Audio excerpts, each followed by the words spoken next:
Good afternoon. I'm George Stephanopoulos at ABC News headquarters in New York, and we have breaking news right now. A verdict in the John Edwards trial. Former presidential candidate facing 6 counts of campaign fraud, up to 30 years in prison, but he has been found not guilty on 1 charge. A hung jury, a deadlocked jury, a mistrial on the other 5 charges. He will not be going to jail. Though this was all in connection with whether he took money from friends and associates to cover up his affair with Mistrial Hunter. The jury has decided not guilty on 1 of those counts, did not reach a decision on the others. Let me bring in Dan Abrams, our legal analyst right here. He's not going to prison. They basically decided, at least on this 1 count, that this was a gift, not an illegal campaign contribution. Or that the prosecution hadn't proved its case.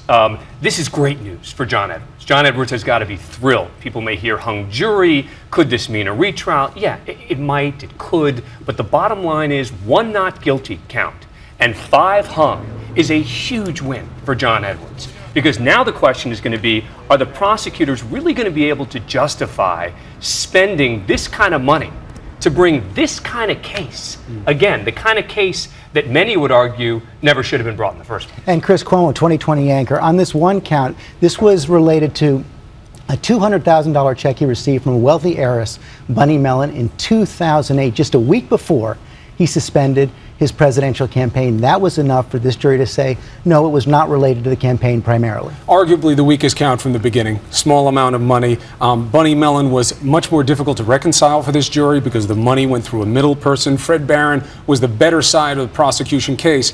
But remember, the problem with this trial from the beginning for the prosecution was these were moral crimes on John Edwards. People didn't like how he had behaved. Very different than illegality. And much of this case from the prosecution was about John's behavior, John Edwards' behavior with this affair. That is not a crime. And the point the defense made again and again and again is that no case like this had ever been brought before. Right, but that's not the kind of argument you can make in front of the jury. The jury was reading very technical legal definition of the law. Did John Edwards knowingly and willingly do this to influence an election? And that became the key question. Was he doing this to influence the election, or, as the defense claimed, just to cover up an affair? And what if it was a little bit of both?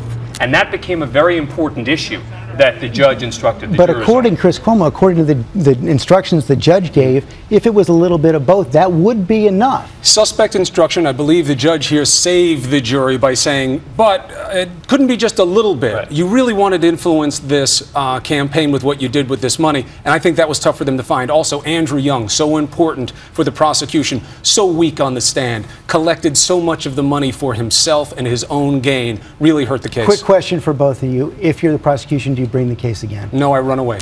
No way. Okay, Dan Abrams, Chris Cuomo, thanks very much. Once again, a verdict in the John Edwards trial. He has been found not guilty on 1 charges of illegal campaign contributions. The jury was deadlocked on the other counts. The judge has declared a mistrial. He is not facing prison at this time. We're going to have a full report on World News Tonight. You can follow this all day long on abcnews.com.